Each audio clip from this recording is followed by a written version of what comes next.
we talk about silly ideas. We want to show the one that got 1 million views. I posted that video to 17 followers on TikTok, and the next day I had 1 million followers. That video did 68 million plus views. I did everything in that video wrong. Like, there are so many reasons that video should not have worked, but it doesn't matter. Kyle Scheele is an innovation expert, creative-driven speaker, and a champion of crazy ideas. His videos have over 250 million views, and he has spoken to hundreds of thousands of audience members across the United States. Here's the thing, Jason, I don't know how to do most of the stuff that I do. I just figure it out. Most people don't know what they're doing. You've got some crazy ideas. Why do you think those get so much traction? I am honored today to introduce you to Kyle Scheele. The patron saint of crazy ideas was just an amazing title. Kyle and I met over a keynote speaking event that he did over at a AmeriLife conference. I laughed, I cried. It was better than cats type of thing.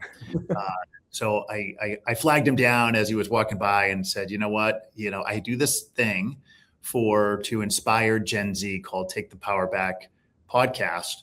And what I'm trying to do is change the narrative and inspire young people to pursue their wildest dreams and imaginations, to dream big, and then to also have people that on my age stop trying to tear them down of their future. I said, Kyle, will you help me with that? And Kyle said, I would be honored to do that. I love it. Thank you for having me. I love the mission. I mean, you and I talked about this at length before, but I worked in high schools for 10 or 12 years doing speaking before I got into the corporate world. And it's so interesting. And I was a kid and now I have kids. And so it seems like every generation thinks that the next generation is full of lazy, freeloaders, and the generation before is full of out of touch people. And the reality is all of those things are true, but they're true for every generation. Every generation has lazy freeloaders. Every generation has out of touch people. And every generation also has like incredibly smart, brilliant, hardworking people. And I think that the more you can shift that narrative to like, that's just humanity that you're talking about, and that's your perspective on that, then it lets you tap into the people in every generation who are doing really cool stuff. Very cool. Well, Kyle wants to show so we're talking about silly ideas. We want to show the one that got 1 million views. So just to give you an idea about how crazy some of the things that Kyle's done for those of you who haven't seen it.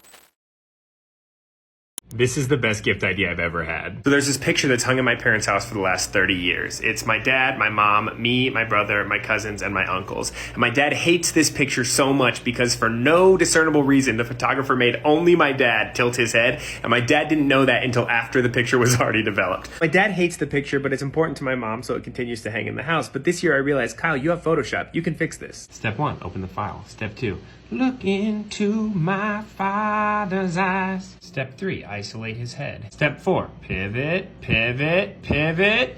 Perfect. Oh wait, one more thing. All right, let's order this. All right, guys, this box just came in the mail.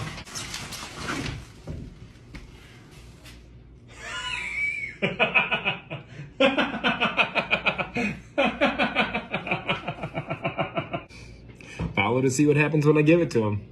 Oh, that is absolutely epic. Absolutely epic. I posted that video to 17 followers on TikTok, and the next day I had 1 million followers. That video did 68 million plus views. And wow. on the back end, TikTok will show you like watch time stats, and they go like, there's a bunch of different ways you can split it up, but one of them is called cumulative watch time, and it's how much collective time has been spent watching this video. And it's almost as long as my dad's been alive. It's like 60 plus years of human experience was wasted on that video. And the thing, I haven't watched that video in a long time.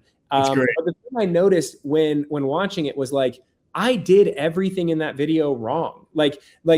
Me showing you the screen in that video it's literally a picture of my laptop. It's me holding the phone up to my laptop. I didn't know how to get the video onto my camera and edit it. I didn't know how to do any of that. When I'm holding up the picture, it's reflecting back. I had never noticed this before until just now. But when I'm saying like any P sound that I make, it pops on the microphone.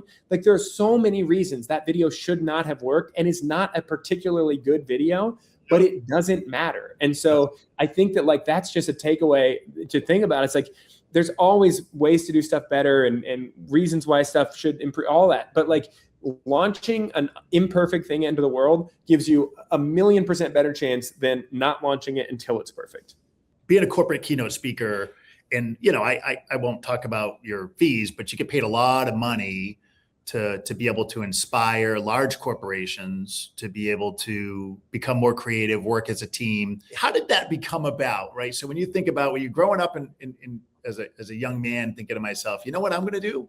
I'm going to be a corporate keynote speaker. That I didn't even know that was a job.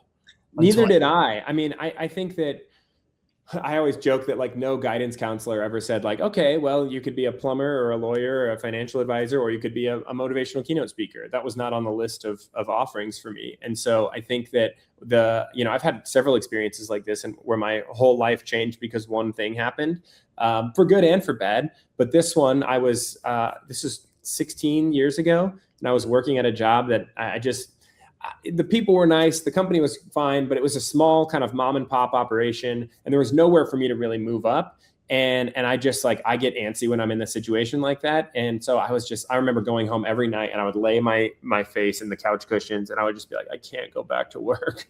And my wife would just rub my back and go like, babe, you got to go back to work. We got bills to pay.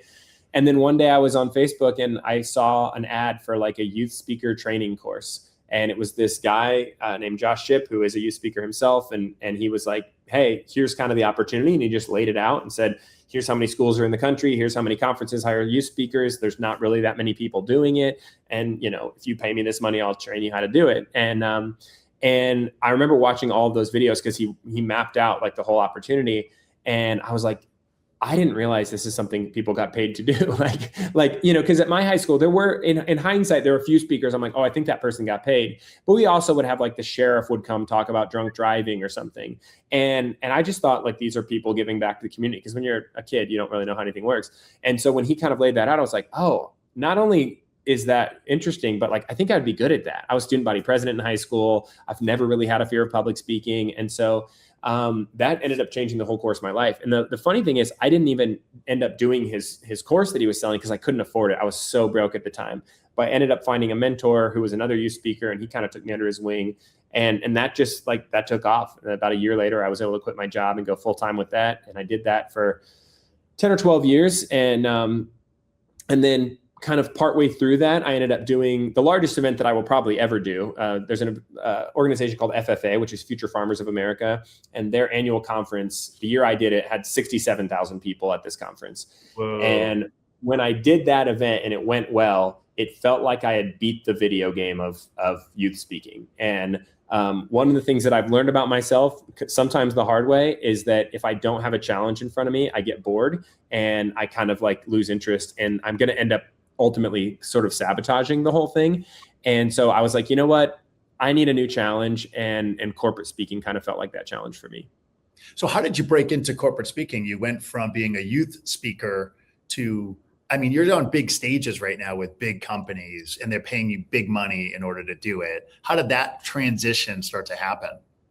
Well, there are a few things that happened. There were some things that I can tell you that I worked really hard on, and there were some things that I got incredibly lucky and that fell into my lap. Both in the youth speaking world and in the corporate speaking world, I built my business the same way. I actually have an email going out to my newsletter about this week. I was listening to another creator who was talking about, he had gone from a small following to a big following. And he said, people always want to talk about hacks and tips and tricks and stuff. And he said, all those loopholes get closed eventually. All the things when people go, oh, if you use this hashtag or whatever, he's like, all that stuff gets shut down. He's like, what works is hard work over time to consistently connect with people. And he talked about when he was coming up, he would send DMs to people and actively engage with people and provide value and start conversations. And those people would reciprocate and comment on his stuff. And he built a community. And he said, people always say that sounds like hard work. And he said, yeah, it is hard work. It's a hard work hack. And that's what I did. So I would research, I would find other speakers and who I knew were at or above the fee range that I was trying to be at. And I would just type their name into Google, and then I would type the word keynote, and then I would type a year before the current year. So I would type in Jason Mickool keynote 2019, Jason Mickool keynote 2020. Because when people hire me, now if you Google Kyle Scheele keynote 2024, 2025, 2023, you'll find random kind of like breadcrumbs on the internet, people who've written about, a blog post that I saw Kyle speak at this event, or posts from the event, sometimes websites that are still up from old events. And so that told me, okay, this is a client who has a budget and who hires speakers like me, and they have this event every year. And so I would just reach out to those people and try to build relationships. And the funny thing is, people always ask, like, does that work? And the answer is not really. It doesn't really work that well. Most of those people ignore you. The ones that don't ignore you, most of them will say no, or they'll say they already have a speaker, or they don't have a budget, or whatever. But the thing is, I don't need it to work all the time. I need it to work 40 to 60 times a year. And if I can do that, it's a volume play. And so it's the funny thing is, I've told this story to, I don't know, probably approaching 100 speakers now, because people see whatever I'm doing and think, oh man, I want to be on those stages. How do you do that? And I've told them exactly what I did. And I don't think any of them have ever done it, because when they ask the question, how did you have this career momentum? What they're hoping I will say is like, oh, I just typed my name into this website and, like everything changed, or I pushed this button and then my calendar filled up. And when I told them, like, oh, I sent hundreds of emails in the hopes of getting a few responses, they were like, I'm going to go look for an easier way. So yeah. And then, that's how I kind of got onto the stages in the first place. I ended up, the lucky thing that I had was I met a Speakers Bureau president really early, and he saw something in me. To this day, I don't think either one of us knows why he was like I had just put my speaker website up, I think 3 or 4 days before I met him. And we ended up just hitting it off, and he was like, man, I'd love to give you a shot. And so that like opened some doors for me. And then I hustled and would send them all the events that I was getting. And that just kind of like, there's a snowball, like flywheel effect, where once the thing starts going, it keeps going. The fact that I just did an event for you because you saw me at another event and said, hey, I want to hire that guy. That's like where most of my business comes from now, because the momentum just begets more momentum. It's interesting, because I think sometimes people are always looking for what's the magic get rich type of thing that I can do. And it really is not that. It's basically success has clues. If you're paying attention and if you watch somebody that is successful, because what you said is I look for the people that were speaking at the events that they were speaking at, getting paid the money that I wanted to get paid. So I knew exactly who was going to hire these people. And then you just actually out hustled and took a spot that they otherwise would have had on their own. And that and I think that there's something to be said for like finding the most efficient path to a destination. I could have emailed every person in the world and gone, hey, do any of you guys have any speaking opportunities? I was tactical about who I was reaching out to. But when the most efficient path, I say this in my email that's going out on Friday, when the most efficient path that you find goes straight up the side of a mountain, like you don't have any choice other than to just like put your boots on and start climbing. Right. And I think that's what ends up separating people in every industry. It's like once you find the most efficient path, if it's still hard, you don't have any other way. And listen, if there was a button that I could push that would just fill up my calendar with high quality, amazing events, I would push that button all day long. Yeah. Until I find that button, which I don't think exists, this is the only thing that I know how to do. So this is just a fascinating thing to me, because I think what you did is you said you took what was really the simplest path that was straight up a mountain. And then that's an important thing, because it wasn't easy. I'm sure you're just like, all right, another rejection, another no, another no, another no, another no, another no. But there's, I don't need everybody to say yes. I just need to keep my activity. I always say in our business, activity times conversion times revenue per that conversion equals your success formula. Right. Yeah. And then the number of times that you can do that is your scale, which is what you've been able to accomplish with what you've been able to accomplish. Talk about, it's interesting to me because you were a speaker, but you decided to speak about creative things. I think most people, if they watched your stuff, you'd be like, this is a really creative guy. And I said this to you, I'm like, what's really neat about it is you're very intentional, right? It was you wanted to be a corporate couplet speaker. You said, I'm going to create some stuff in order to be able to fit. Or was the creative energy that you had, which led to the speaking? Which one came first? Was it the chicken or the egg? It was kind of both of those things. And it's interesting, like one of my foundational core beliefs about the creative process is that nothing new is ever made. We just take old stuff and combine it in new ways. And creativity is just that. It's just going, hey, no one's ever thought to put these two things together. Right now, there are a lot of companies that are making a lot of money by saying, we're going to take this old thing and we're going to plug AI into it. Before that, it was any other thing. We're going to take this thing and we're going to plug the internet into it. We're going to connect that thing. The iPhone, like when Steve Jobs launched the iPhone, he said, we're announcing 3 products today. And he said, it's like a phone, a revolutionary mobile communications device, and an internet device or something like that. And then he said, the big secret was those aren't 3 things, it's one thing.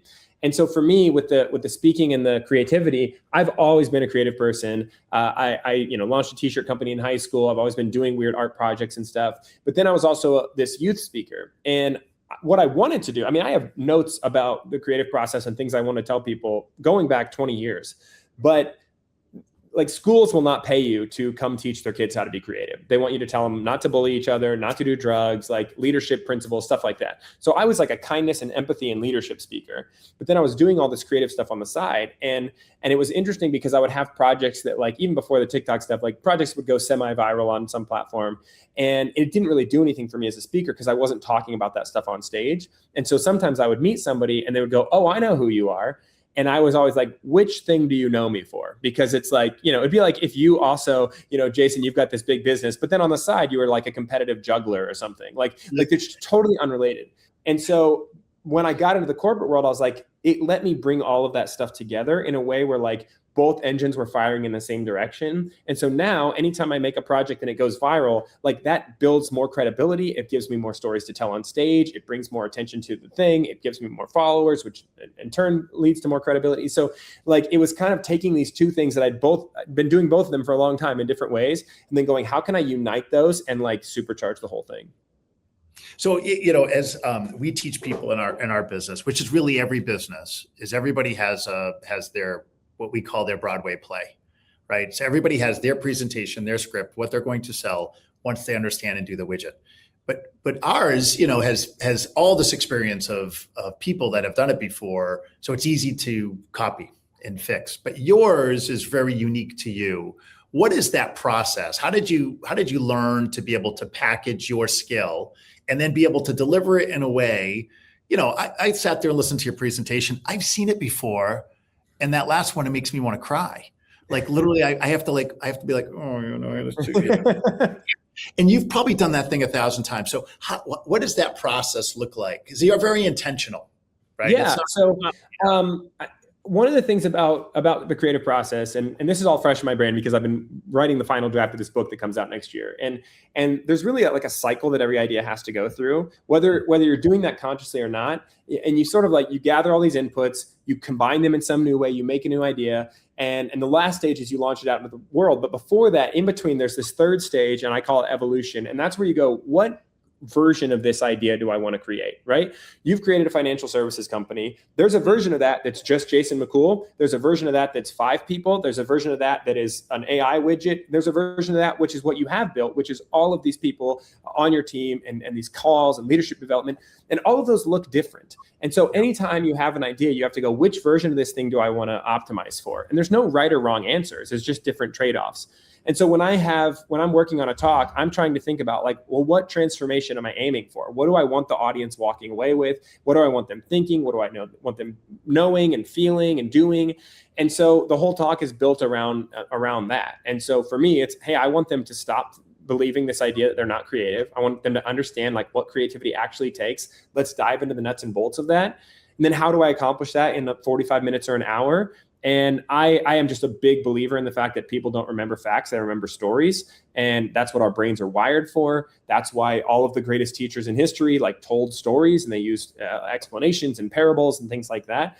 And so I just go, okay, here's the point I'm trying to make. What story do I have that will help me tell that? And on a practical level, like 16 years ago, I opened a document that is just called Stories. And I have had some version of that document. It's migrated from platform to platform for 16 years. And so what I did was anytime I would remember a story or I'd experience a story in real life, or I'd have an interesting thing happen at the airport, or my wife would do something funny, or my kids, or I would be hanging out with a friend I hadn't seen in a while and they go, remember that thing in middle school when you did this or when this other kid did this? I would just write that down. And so I now have hundreds of these And they're like, you wouldn't understand any of them because like it'll just say Chewbacca story or like coffin story, but I know what that means. And so I've been really diligent about collecting inputs. And then when it's time to go, okay, I'm going to write a new talk. Then I go, what am I trying to do? What's the goal here? I'm going to evolve towards that. And then, okay, how do I do that? Okay, let me go back through this document. And okay, that story will be great.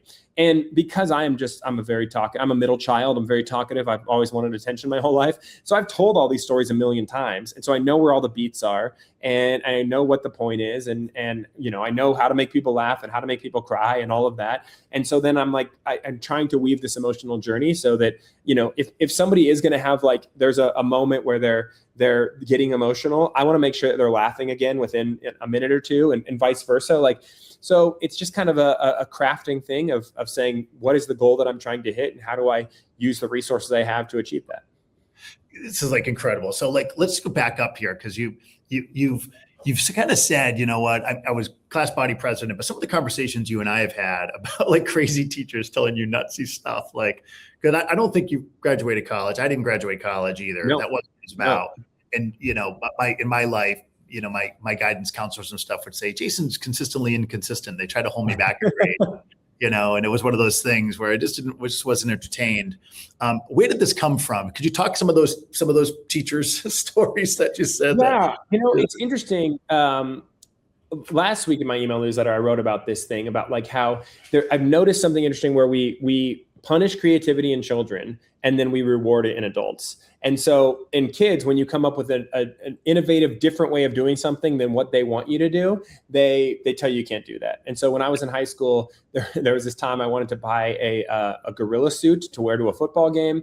And so I found a coffee can in a teacher's shelf and I made a little label for it that said the coolest thing ever. And then I just started going around at lunch and saying, excuse me, would you like to donate some money to the coolest thing ever? And then people were like, well, what is it? And I said, I can't tell you, but it's the coolest thing ever. And I made like $35 in one lunch period. And I was like, great, the costume's like $100. I'll just do this 2 more times and I'll be good to go. And then that afternoon I get called down to the principal's office and they said, Kyle Scheele, come down to the principal's office. And this was my senior year of high school. I was student body president. And every time I would get called down to the principal's office, it was like 50-50. Is this for a student council thing or is this because I'm in trouble? And so like my vice principal told me in high school, I wish I could impeach you as student body president. Like I was not the guy that they thought was going to get elected. And so my teacher goes, hey, Kyle, the principal wants you to go down to the office. And then as I'm walking out the door, he goes, hey, he said you should probably bring that coffee can. And so everyone in student council is like, oh, Kyle's going to get in trouble. And I was like, I'm not going to get in trouble because there's nothing that I've done wrong. So I go down there and I set the coffee can on the desk and he's like, Kyle, do you know what the handbook has to say about solicitation? And I did know what the handbook had to say because I read the handbook cover to cover at the beginning of the year, looking for opportunities and loopholes. And so I quoted from memory, like, this is what it said. It basically just said you couldn't ask the school to donate to a fundraiser or couldn't ask the district. Like, it was just a blanket policy.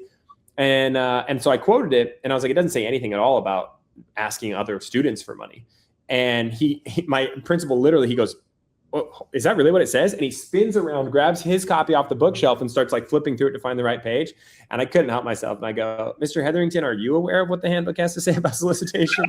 And he loved that. The long and the short of it is they closed that loophole the next year. They changed the handbook. And so the takeaway that I give to leaders on that is like the way that you respond to unexpected creative behavior, that determines whether people will keep being creative around you or not.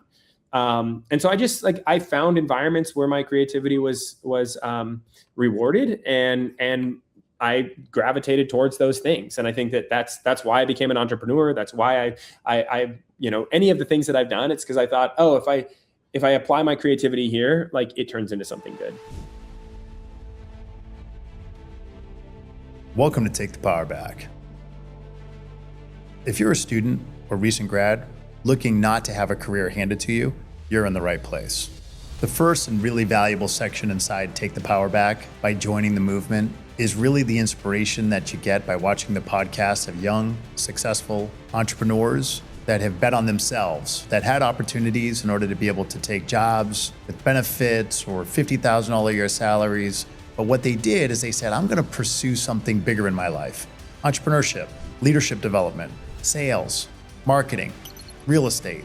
And with the amount of inspiration that you can get by actually watching other people that have had success, start to give you a vision for yourself for you to be able to achieve greater things in your life.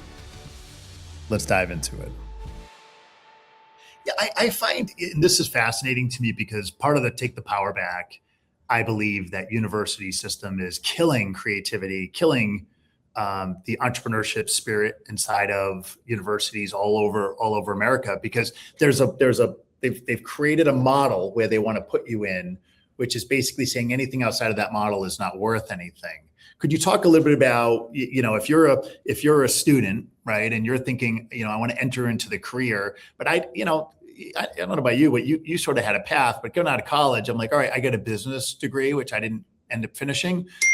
What am I going to do with that? I had no idea, right? Yeah. So what would you suggest to people that are I started a t-shirt company when I was in high school, and then the summer between my high school graduation and starting my college year, I was like, I want to try to get these t-shirts into Urban Outfitters. And I ended up doing that and pulling it off. And so I'm like running a business where I didn't even have enough room in the room that I rented at my friend's house to package these and mail them. So I would take them to my office where I worked, and I was an intern, and I would package them in the foyer there. I would unload hundreds of t-shirts from my car, package them in boxes, then put them back in and take them to ship them to Urban Outfitters distribution centers and stuff. I mean, it was a very ragtag string and duct tape kind of a business.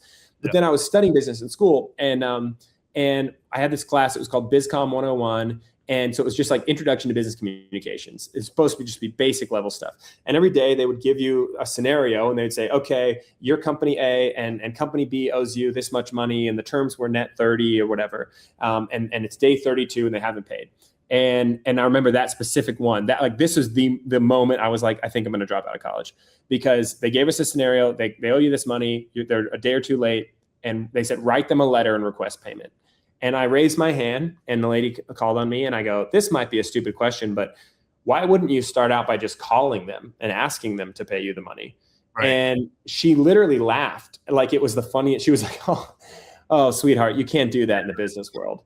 And I was like, lady, I just did that because Urban Outfitters had been a day or two late. And because, I didn't have any credit at this point. I'm I just turned 18. And so I remember I went to my screen printing guy, who was a friend, and I said, hey, I've got this huge order. I cannot pay you for this until they pay me. And he was like, okay. So he extended credit terms. So I'm learning that all this stuff that people go, oh, this is how it works. Yeah. Is 80% of the time that probably is how it works, but that's not how it has to work. And when they didn't pay me, I called my guy and I was like, dude, I need a check tomorrow. And he overnighted it to me.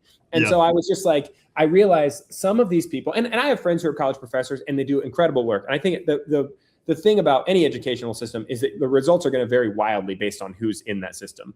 But in this particular situation, I was like, I think that this lady went and studied business and then got a master's degree in business and then got a doctorate in business and then started teaching business and never actually worked in a business or never ran a business. And the reality is that's the struggle for when you go from being a kid to being an adult, you realize oh, almost all these rules are made up, and almost all these things are they're flexible, and nobody really knows what they're doing. Nobody knows what works and what doesn't work until you try it. I had my tagline is the patron saint of crazy ideas. And that came from a guy who, this incredible guy named Hugh Weber, who called me that. And I was like, oh, I'm going to adopt that as my tagline. And my website says, I believe in crazy ideas.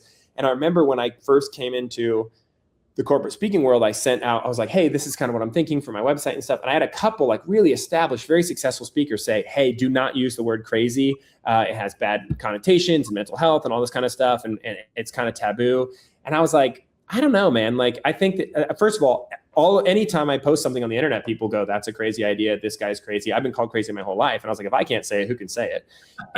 And so I was like, I think it'll work. And they were like, I think you're going to limit your opportunities. And my second year in corporate speaking, I was the most booked speaker at the entire bureau. And so nobody knows what they're talking about. Nobody knows, Henry Ford said, if I had asked people what they had wanted, they would have said a faster horse. And so I think that I think that's, so what advice would I give to college kids is I think you should do this with anything, any book that you ever read, any advice that you get from a mentor, any advice that you get from a teacher at university is take the meat and spit out the bones, figure out what works for you, and be willing to ignore the rest of it. There are going to be great, really successful people in your life who give you advice that is bad because it worked for them. I have friends in my life who there's one guy I'm thinking of in particular that he's been wildly successful, but for some reason, the way his brain works is whatever way he did it, that's the only possible way to do it. So when he's giving someone advice, he's like, you got to do this, man. You got to do this. And I'm like, well, here's 5 other people who did something different and it worked for them. So it seems like there might be more options. And because it worked for him, he's like kind of blinded to that. And so I think that as you go through, like, you're the only one who's responsible and gets the rewards and the consequences of your actions. So like, you can take other people's advice, but you have to be the one who makes that final decision. Yeah, we call that the accidental arrogance of success, right? You've done something that's worked, so therefore you think that's the only thing that can work. And the reality is that's the limiting belief of all successful people that are out there. They stop learning. They think they've arrived someplace. And the younger you are and the more mendable you are toward thinking creatively, I would think is your competitive advantage. Just getting out of school and saying, all right, how are we gonna path our way forward? But I believe coaching is sort of the multiplying effect of this, Kyle. Yeah. Who's been your mentor or coach, or do you get coaching or mentoring that, when you have a sounding board, because sometimes creativity can think, all right, it's just Kyle and his thing, but it can't be. You have the ability to deliver on things at a very, very high level from all the experiences and the training that you've had. Where did this really come from as a mentor or coaching? I mean, a lot of it was just experience and then meeting other people who have done the same thing. I will say that, like, one of the things about the work that I do is that it's so unique to, like, I think I'm the only guy doing the exact combination of stuff that I'm doing and in the way that I'm doing it. And so, like, a lot of times other speakers, like, I can learn about the speaking industry from them. And then I'll learn about TikTok and social media from my friends who have big social media followings. But those people have nothing in common at all. Like, they don't talk to each other. They don't know each other. And so I think that's kind of the combination. So I've been lucky that, like, I'll take wisdom wherever I can get it. So I have a speakers bureau. I have a bunch of speakers bureaus that I work with, but I have one that I'm exclusive with. And I'm, like, very close friends with their whole team. And so if I have questions, I'm like, hey, you guys have been doing this. Like, the wealth of experience in this room is huge. So here's the thing I'm thinking about doing. What do you think about it? And they'll bounce ideas off. I have other speakers who I'll go, hey, I'm thinking about telling this story this way, or I'm thinking about shifting this around this way, and I'll try that. And then when it comes to, the business side of things, like, I have a business coach that I meet with. I have an assistant and who I ask for, like, when I onboarded my assistant, I said, I think you have ideas and perspectives that I don't have. You can probably see stuff, like, you're coming into this. I have 16 years of baggage. Please tell me all the stuff that you notice where you're like, this is a bad way to do this. So I don't have, like, one individual person. I'm like, this person coached me through it. I just go, where can I find wisdom to solve the problem that's in front of me? And I think that that's a huge competitive advantage. Yeah. So one of the things that you and I chatted about was, if people saw your stuff, you're like, this guy's he's goofy on TikTok and he's funny and he's got a good sense of humor. But everything that you do is way more intentional. And one of the things you said to me that I took to heart was, like, I get an idea and I just don't stop and let it go. I have found in life that things take longer than I had thought, but go further than I could have ever imagined. Well, there's that quote that's like that. It's like most people overestimate what they can do in a day or a week, and they underestimate what they can do in a year or 10 years. And I think that, like, I don't know where that comes from. I wish that I knew how to, like, teach that, because I think it's a really valuable skill. I think that's, like, the one advantage that I have, is that if I get an idea, it's not going to get done at the time that I want it to do, or under the budget that I wanted it to initially, or that I thought, or any of those things. It's not going to be as easy as I thought. It's always going to take longer, cost more, and be harder than I thought. But I will get it done. And so, like, I don't know. I remember years ago, I had a friend who owns a coffee shop that's literally just, like, around the corner from my office. And I had this really dumb idea. There was this house that I drove past every day. It was a business that was inside of an old house, but nobody lived there. And they had this sign out in their driveway, and they had, like, paid money for this 4x4 big professionally printed sign on a big stand. And it said, no turnarounds, drivers will be prosecuted. And I was like, I've been driving by this for years. I've never seen one person turn around even before the sign was up. Like, and also, like, it just seems so unneighborly and rude. And also, what law are you going to prosecute them under? Like, like, for turning around in your driveway. And so I was like, oh, I should be a jerk and just, like, organize a parade of people to just, like, turn around in their driveway and leave. And I was like, well, that would be pretty aggressive, and they probably have a gun. So then my second idea was, like, I'm going to go stand in their driveway and I'll just turn around, not in a car, just me stand there spinning around in their driveway, and I'll video the whole thing. And then I was like, oh, you know, what'd be funny is if I was lip syncing to Total Eclipse of the Heart, because it turn around every now. So there's like the word turn around, or the phrase turn around is in there so many times. So I forgot, I told a bunch of people, I'm a big fan of evangelizing my own ideas. So I was telling other people about it. And and then one day I come into the coffee shop and I like grab my backpack and I start pulling out all these cameras and SD cards, and I'm plugging everything into my computer to download footage. And the owner, my friend Isaac, he comes over and he's like, hey, what are you working on? And I was like, oh, and I forgot I had already told him about the idea. And I said, oh, I've got this idea, and, you know, there's a sign and everything. And he goes, oh yeah, you were telling me about that. He's like, did you actually do it? And I was like, yeah, I just did it this morning and I'm going to edit the video. And he goes, Kyle, here's the thing that I love about you. He said, every time, like, he runs a coffee shop, so people come in there and talk about ideas all the time. He said the usual life cycle of an idea that I hear about is like, hey, wouldn't it be crazy if we did this? And then the next time I hear about it, it's like, oh, I think we're going to do this. And then the next time it's, wouldn't it be crazy if we do this? Like, you kind of start getting there and then you got to go back. He's like, you went from, wouldn't it be crazy if I did this, to like 2 days later, you're in here editing the video. And and I don't know. I think that a bias towards action is just like a massive advantage. If you can be a person who goes, you know what, I don't like, here's the thing, Jason, I don't know how to do most of the stuff that I do. I have no idea. Like, I just figure it out. You realize, like, most people don't know what they're doing. And like, some blind confidence is a bad thing at scale, but in small amounts, it's like, it can really help you push past and realize, oh, you know what, this isn't as hard as I thought it would be. Yeah, a lot of times when getting started with things is the hardest part. You know, I do some coaching for people and that are trying to scale their business, and I'm like, just put one. You're trying to think about everything that could go wrong, everything that needs to happen, when you really just got to take one step. You're not trying to build Rome in a day. You just got to take forward progress and just do stuff. Stay in motion, stay in action, and build. Well, and it's that there's that whole quote about no plan survives contact with the enemy. And like, you can make this whole plan, and as soon as you go out into the world, the whole thing's going to fall apart. Like, I think about this a lot. Like, I remember being in an airport after 9/11, and there was like a Pepsi machine. And they had one of the first mobile payment apps that you could like just tap your phone or whatever.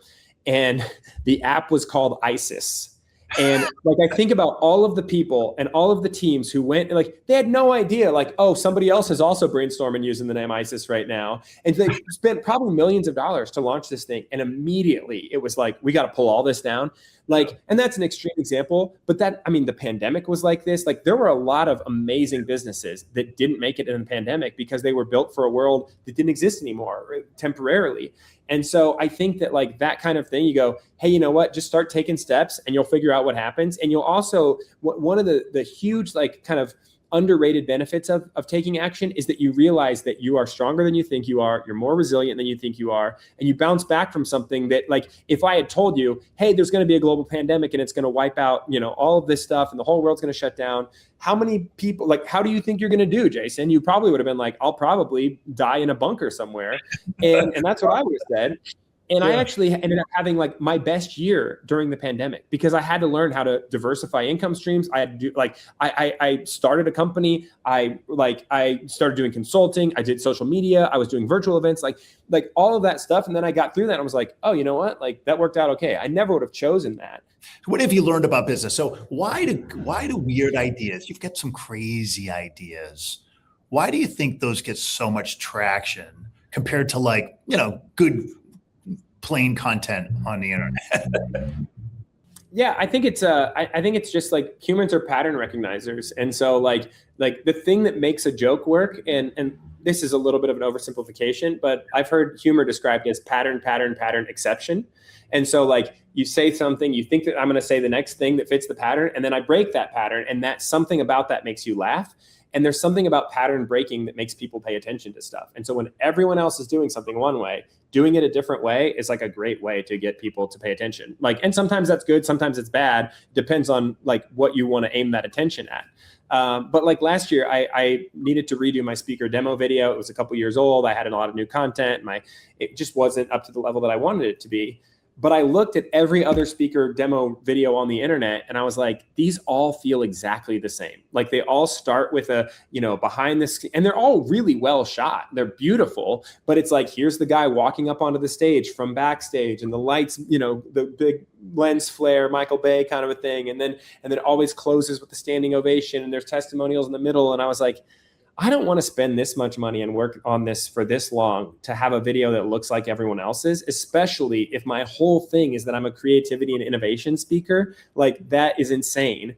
And so I was like, I'm going to try this totally different thing. And I pulled in references. I remember sending my videographer, I was like, here's all these, like, these are YouTube videos and short films and documentaries. Like none of my references were other speaker demo reels. And it was funny because, you're talking about taking advice and coaching. I reached out to my bureau and I said, hey, I think I'm going to try this thing that's totally different.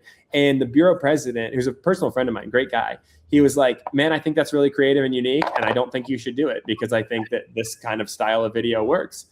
And I was like, I hear everything you say and I'm going to ignore it. And then I went and did it. And as soon as I sent it to him, to his credit, he called me and he goes, I was totally wrong. This is probably the best video I've ever seen. That's awesome. And so and I've gotten so much feedback from speaker bureaus and agents and clients who are like, man, this feels so different from everything else. And so again, I think some of that's just innate in me. Like as a kid who wanted attention, I learned how to get attention, and I learned that it's like, do the thing that everyone else is not doing, or do the thing that other people won't do, or say the thing that everyone's thinking but not saying. And so, And I also think, like you mentioned earlier, that most of my content tends to be pretty positive and silly and upbeat. And I think that that again is a pattern break, because the reality is negative stuff spreads way better. You get way more eyeballs on all the bad stuff that's happening in the world. Good news just doesn't spread because it just feels like, nobody goes, oh my gosh, the vast majority of people made it home in traffic yesterday. It's like, we want to see the story about like the bus that fell off of a bridge or something. For some reason, Our brains want that. And so like when that's the pattern and you go, hey, here's this silly thing that I made, I think for whatever reason, people are like, oh, that's kind of nice. And I'll pay attention to it. It's refreshing, right? It's refreshing. So what's next for Kyle Scheele? So you've got this great, first of all, you've built an amazing business, author, TikTok influencer, keynote speaker, husband, dad, right? What's next? What do you see where does this go for Kyle? Yeah. I mean, I think for me, like the next chapter is kind of about, how do I take everything that I've learned about how ideas work and how do I bring that to the masses? And so I'm just written this new book. It comes out not till like January of next year, but I think it's the best thing that I've ever done. And I think I've discovered like a pattern to the creative process that I've never seen anyone talk about before. And I think that if you can distill that into like a playbook, then you are able to hand that to anybody on your team. And now you're not just getting ideas from like the 5 people who identify as being creative, but now you're able to go, this is actually the creative process is for everyone. It always follows the same steps. And here's how you do those. And here's where people get stuck. And here's the map. And so it's sort of shifting from for better or worse, my current business is very me-centric. It's like, let me tell you a bunch of stories about me and hope that you can draw some principles out of that. And I want to kind of like turn that spotlight out and go like, how do I help bring other ideas into the world? Like, how can I be like the Johnny Appleseed of creativity, just going like, let me plant seeds everywhere and help people plant seeds that turn into big ideas. And so, I think that's kind of the next chapter for me, is like, how can I scale this up and teach other people how to do this stuff? Well, amazing stuff. I guess to wrap up, and I know you've been gracious with your time for Take the Power Back. Any last words of advice you got for this graduating senior entering into this wild world? If you'd give them what would you do? What would you think? What would you want them to hear from Kyle Scheele, who's had great success as the patron saint of crazy ideas and a keynote speaker? What would you tell them? Yeah, I would just say you have one life. As far as we know, you get one shot at this. And there are like, you can look at this and see all of the problems and all the reasons why this is a terrible time to be alive and everything that's happening in the world. Or you can look at this and go like, you know what, this is the life that I have. And there's also a lot of incredible stuff. You have access to more information and better tools than the most brilliant people in history. You can look up in half a second anything that you need to know that other people literally would travel across the world to find the one copy of this book that you can just pull up on your phone. There's so much potential in front of you. And like, crazy times create crazy opportunities. They create crazy stories. And that's what we're in the middle of right now. And you just like, I wish that I could go back and be 17 or 18 or 19 or 20 or whatever, like knowing what I know now. And like the thing that I would tell myself back then is like, don't be afraid to put your stuff out into the world. Yep. You have no idea what can happen. Even failures often turn into like new opportunities down the road. And yeah, just give your ideas a chance. That's amazing.